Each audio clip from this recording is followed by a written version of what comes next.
to Cyber Sidekicks, the weekly cybersecurity podcast hosted by Richmond Advisory Group's principal analysts, namely me, Christina Richmond. And me, Rory Duncan.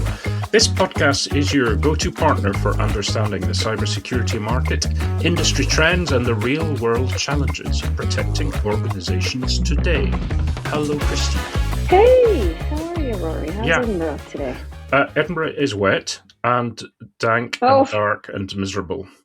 However, fantastic score by Scotland in the soccer, which is football, of course, in the real world, recently has blown away all the gloom and doom that could possibly be. So, even though we're not over there, I know folks who have been visiting the US from Scotland for the football have been really very much enjoying visiting Boston in particular, and I think the Bostonians have enjoyed having the Scots as well. So that's good. Oh, there's so many videos, of the bagpipes and the march, the Scottish march through Boston, and it was great. It was just so great to see, and it's a big deal. The World Cup is a big deal, but it's so expensive. Yeah. Friends of mine wanted to go to Seattle for one of the games, and they're huge World Cup supporters, and no way, $1,500, $2,000, I don't know, just ridiculous prices for a seat.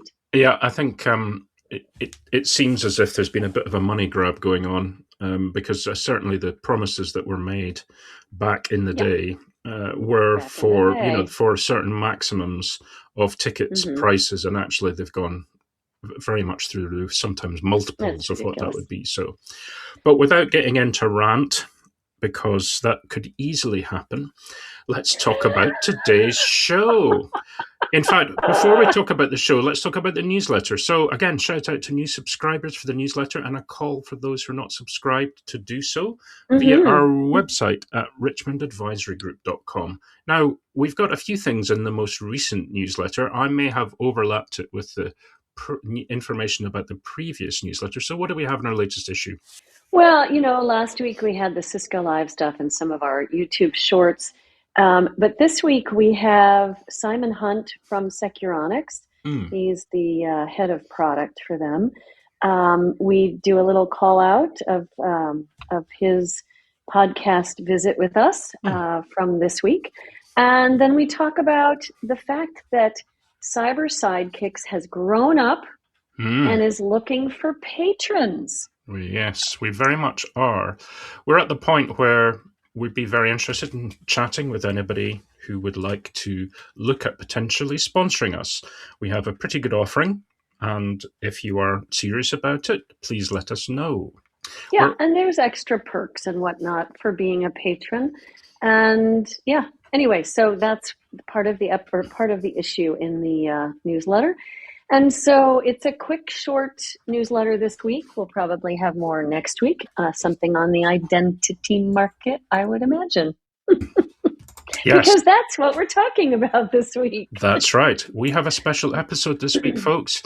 And we know that you, the listeners, have been enjoying our monthly deep dives into the various state of the market. And how do we know that? Rory, let's tell them how we know that. Well, we know that from the number of downloads and listens that we've had, which is great. So that's awesome. We enjoy doing them. We enjoy having guests and doing news, but we're very pleased that you guys find it useful and interesting. And just a quick recap for those newer listeners who've perhaps not heard them yet. We have produced guides this year so far to the MDR market. We had one on the governance and compliance market. And then most recently, the threat hunting market, haven't we? Yeah, and they were all fun. I think the MDR market had the most downloads, if I recall. Yes. And, I think identity is another hot one. It's obviously a very dynamic, changing market. So I'll be curious to see how the downloads are for it. Yes, exactly. So thanks, folks, for listening to that. As you know, you can always dip into our archive of 72 previous episodes, and you'll probably find something in there of interest to you. We hope so, yeah. Yeah, I listened to last week's episode and I listened to it at 1.5 speed, and it's really funny to listen to it. But it is a way that a lot of people listen to podcasts. I listen to podcasts that way. So, a 40-minute show becomes what, 30 minutes. If you can tolerate the the double speed, the 2x speed, which my son tolerates well, then it's a 20-minute show. So you could dip into the archives and blast through some of the episodes if you're interested. Yeah, and if you don't mind listening to chipmunks speaking about cybersecurity, then please use that speed setting.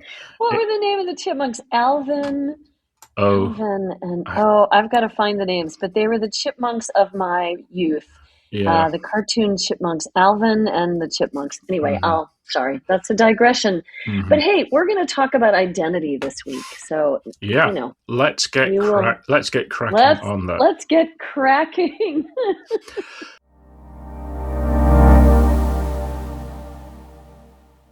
So, Christina, the identity market. We're jumping right in. I thought you were going to pause. Okay. No, we're going to go straight in. We're going straight in. We are. No messing about. So I was straightening my tie and adjusting my seat, and okay, fine. Well, let's start with some history then, shall we? Yeah, and we did this before, folks. So just to precursor it, we do a little bit of where it's from. That's important. We don't, you can't really understand. Well, it's difficult to predict where things are going if you don't know where they've been. I think it's probably safe to say. So.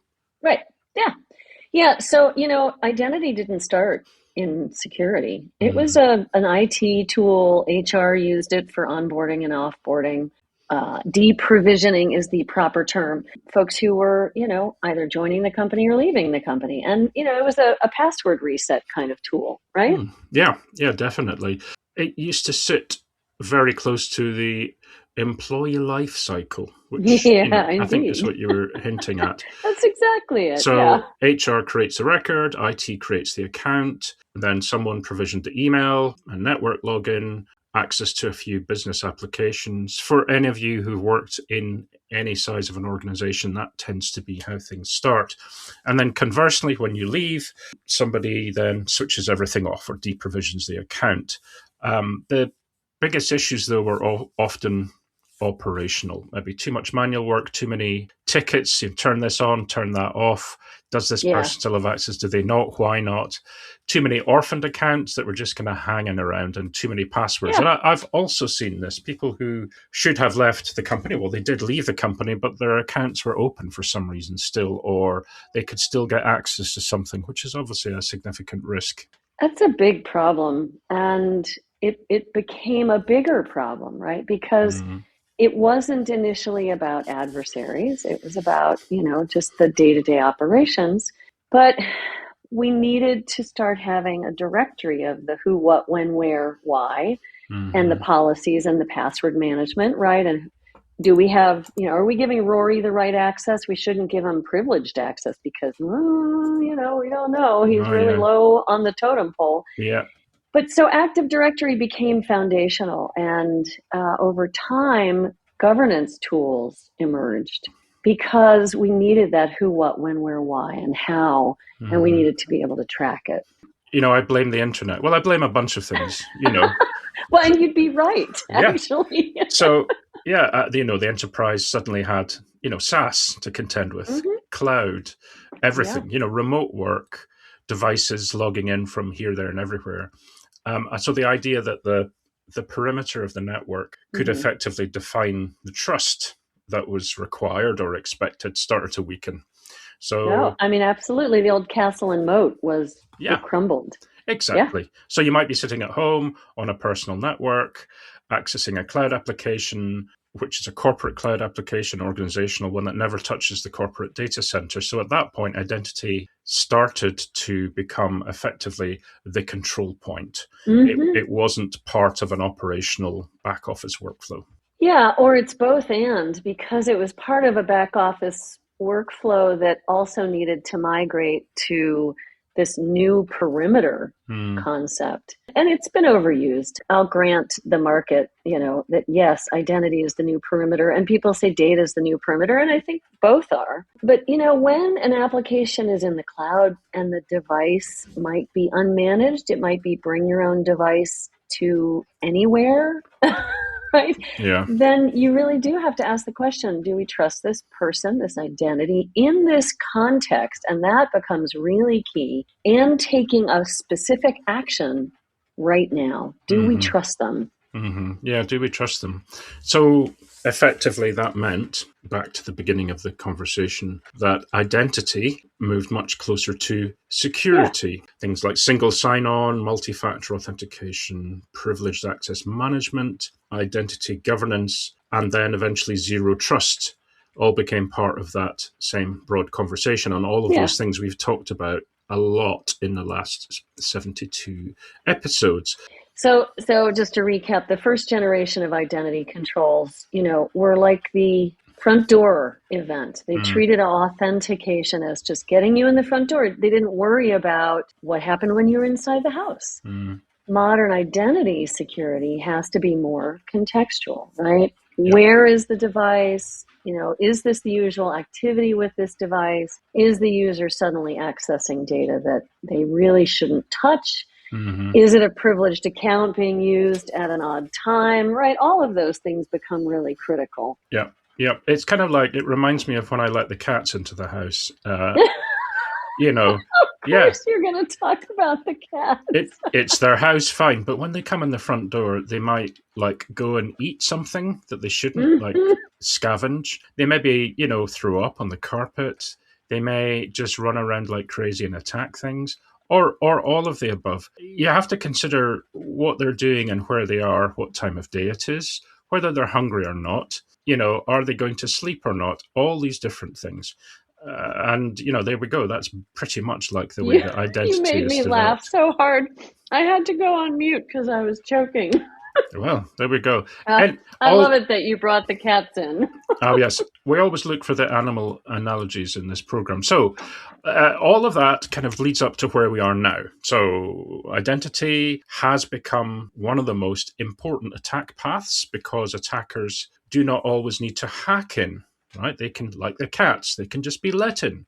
They can just come in the cat door. And the cat flap or the open kitchen window. So they log in. They use credentials obtained through phishing, info stealer malware, session theft, password reuse, social engineering, or gaps in the process of somebody joining, moving somewhere else, leaving, etc. That bit about the HR thing we talked about. So there's a whole bunch of things that they can sort of legitimately enter a network on or log in, and perhaps we don't even know. So yeah, and IBM X-Force says that identity-based attacks accounted for approximately 30% of total intrusions in 2025, right? Yeah, that's an awful lot. It's a lot. I mean, whether somebody puts the number higher or lower, the direction, the trajectory is clear. Yeah, right. Valid credentials are extremely valuable to attackers because the attacker then gets to look real and legitimate, at least at first. Yeah. So basically, the attacker's playbook has become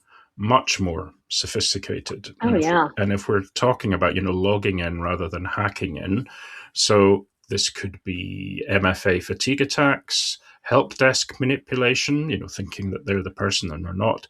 We've talked in the past on the show about, deep fake voice, deep fake video, fake employees, fraudulent workers. The North Korean IT worker issue that we've talked about is a really good example of identity risk becoming a business, HR, legal, and security issue all at once. It doesn't just hit one part of the business, right? Well, and that's where we are today. Well, I would say we've been here for a bit, that identity is a business risk management problem, right? It touches, as you said, across HR, legal, all of that.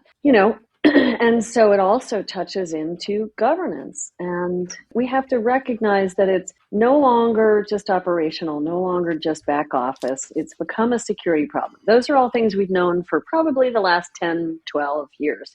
Yep. Then it became a business risk over the last 5 years, whatever. And now, as we move to the newer part of the market, what's happening to us now, Rory? Yeah, well, again, these things evolve, right? And a number of technologies and practices and all sorts of things have happened, meaning that rather than just talking about, human users and identity equals a person, it's become much more complex. We have employees still. We have contractors, partners, administrators, but we then have service accounts. We've got workloads, APIs. We've got bots of all sorts, automation scripts, cloud roles, and now, of course, AI agents, which is the kind of AI agents, the icing on the cake or the cherry on top of the icing of the cake, depending on how you look at it. Yeah, icing or cherry. I was trying to come up with something quickly that is nefarious. I mean, agents are good tools, but something with agents. It's the evil Dark Lord robot on top. I don't know. It's potentially. Maybe the poisoned apple. Although you don't have apples sitting on a cake, but there we go. Yeah. One of those things. But anyway, so the phrase non-human identity sounds technical, right? But it's a straightforward concept. NHIs or non-human identities is any identity that is not a person but still needs access to do work. And we're spinning up these agents to do that. Yeah. They might be accessing machine accounts, workloads, service accounts, as you said. It might be a bot accessing it. It might be LLMs plus agents. These identities have been around for a while, but all of a sudden with agents, this volume is exponential. Yeah. And had those identities that have been around for a long time being kind of governed in the same way that human identities were, perhaps we wouldn't face as much of a challenge, but they weren't always governed well.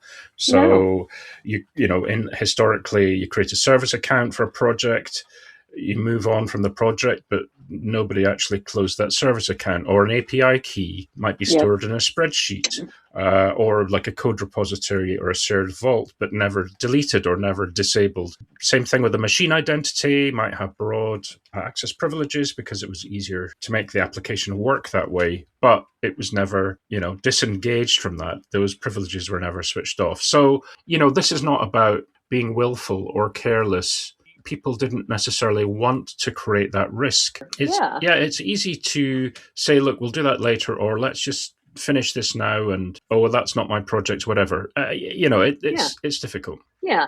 Well, we had a really good chat with Rosario Mastrogiacomo. I love saying his name. Yeah, he's a great one. From Sphere Technology Solutions. This was a year ago. I don't know. It was a long time ago. He made a useful distinction about identity being a human being while an account is a tool used by that human to perform work. And I think it's helpful. But when we start talking about non-human identities, it gets more complicated. Yeah.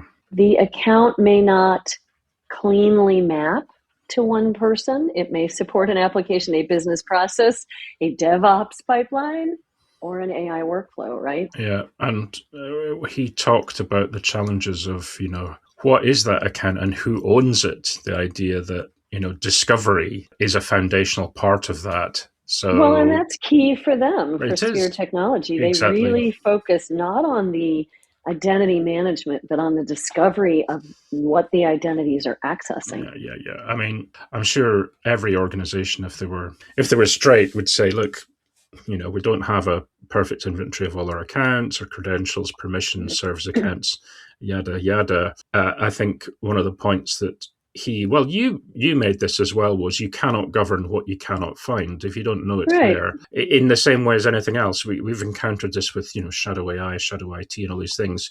You can't govern something that you don't have a record of. So, that's right. And the same way you can't assign accountability if no human owner is tied to the account that you don't know is there because you can't find it. So it's kind of layered and nested within a really complex set of processes. Right, but it also comes back down to the basics. I mean, just basic hygiene, and we've harped on hygiene forever. Yeah. So the new identity problem does not replace the old one, right? You still have to practice good hygiene, and they stack on top of each other, right? Exactly. So it's an old problem, you know. It is, but now let's bring agents in, right? So it's a whole different challenge. Yeah. Do we have to bring them in? Yes, I suppose we do have to bring them in. Must we? Well, they can be ephemeral. They can be Yeah. spun up for a task and then disappear. And they may need access to lots of different things. Yeah, we do have to bring them in.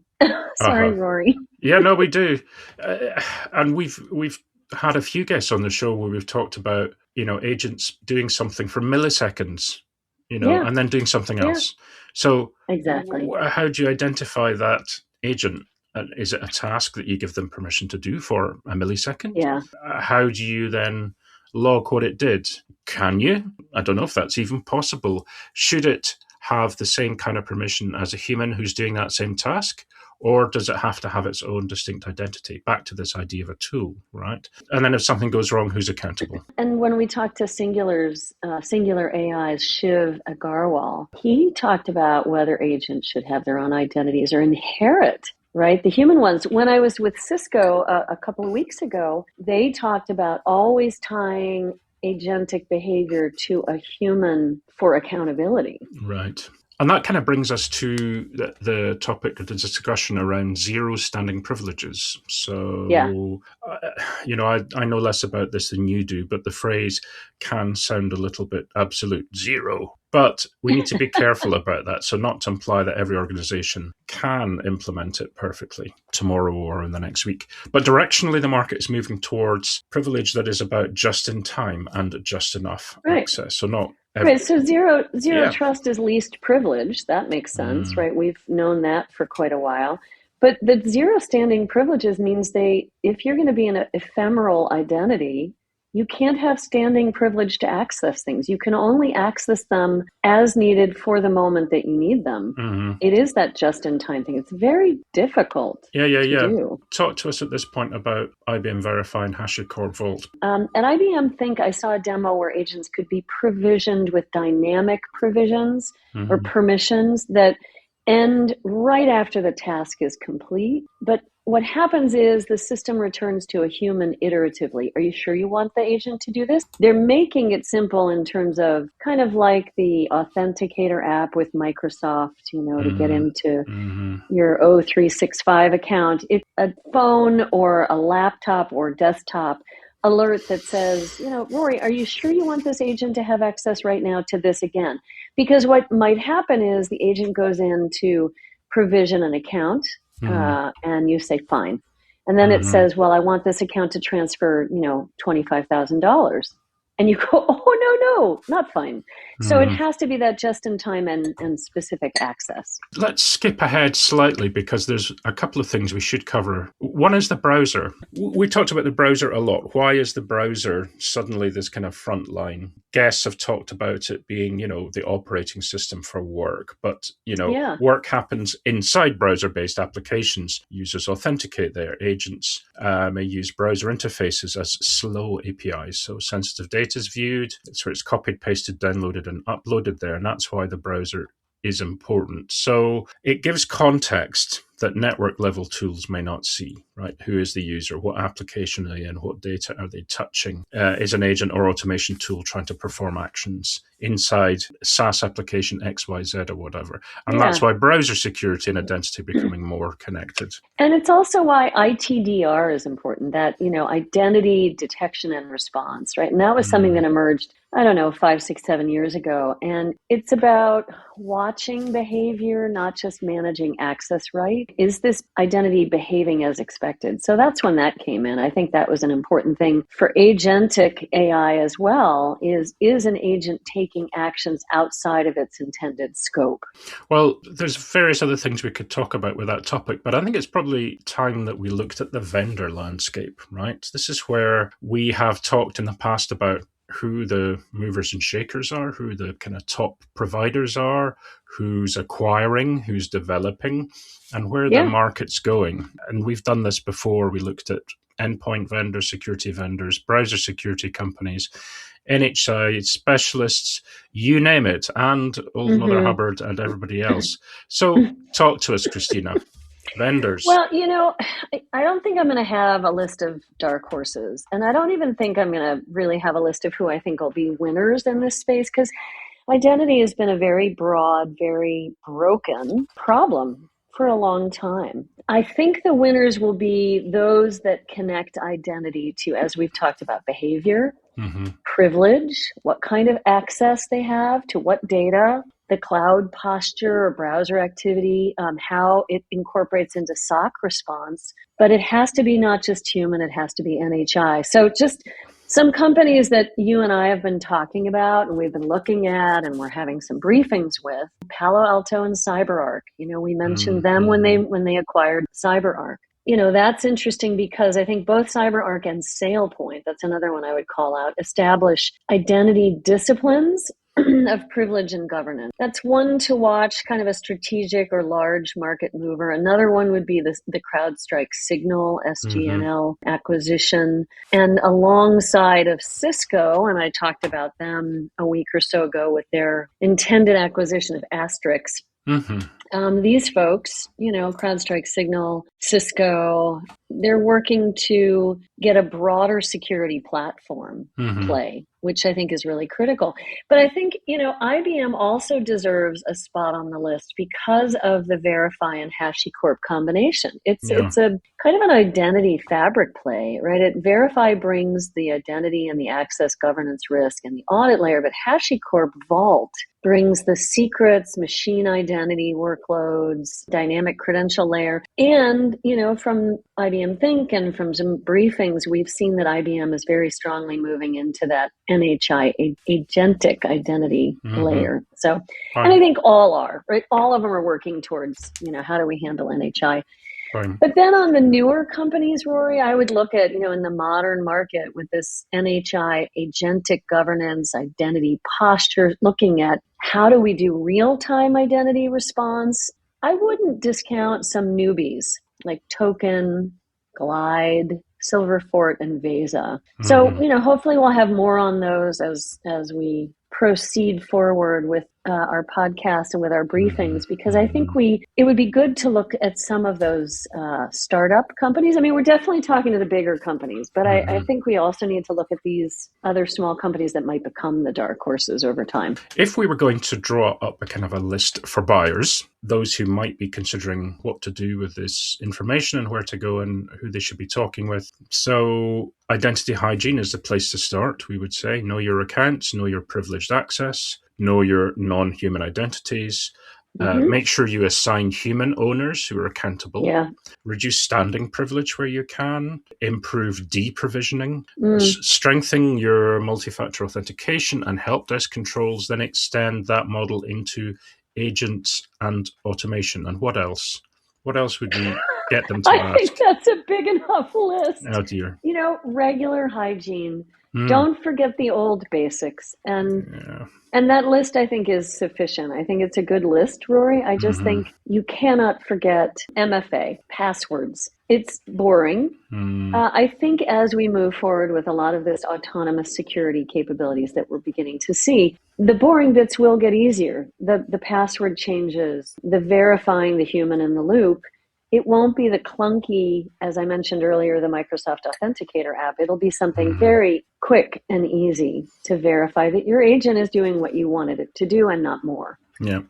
Okay.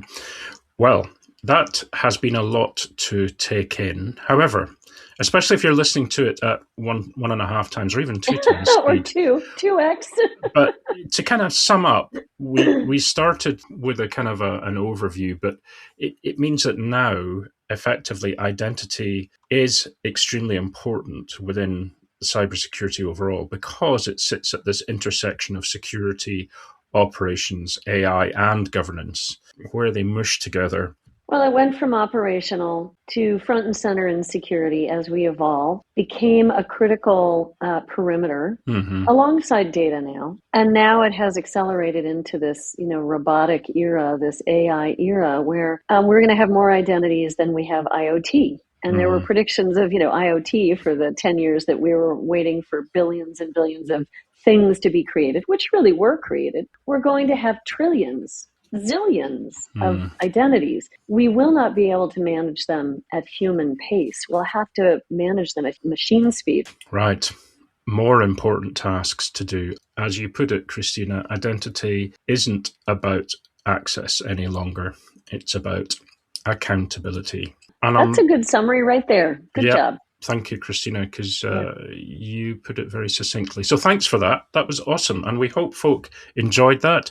Hope it was educational, informative, and thought-provoking. And at 2x speed, it won't be as long as it felt to us. No. That was a great discussion, Christina, and I think we did it justice, so hopefully folks enjoyed it as well. What do we have on next week? Yeah, we have Security Scorecard with us next week. Brandon Dobrik. He is the VP of Product. Great. And we're going to talk about probably how do we know what risk we have and how do we know where our risk lies. And because that's, Security Scorecard has done a good job of assessing risk for companies, especially comparatively in your industry and your customer segment. They're much more than that, though. They also have good threat intelligence. And so we'll hear from Brandon and find out more about what keeps him up at night. Right, folks, we're going to wrap it there. If you would like to get in touch with us, please do. You can do so via email, and that would be through me, Rory, at richmondadvisorygroup.com, or... Yeah, you can reach me, Christina, at richmondadvisorygroup.com, or if you don't want to personalize it, you can send something to info@richmondadvisorygroup.com. As long as it's not spam, or advice on how to maximize the number of views we get on our YouTube channel. So on that note, we shall wrap this up just now. Thanks everybody for listening. I hope you can join us again next week. Bye-bye. Bye-bye.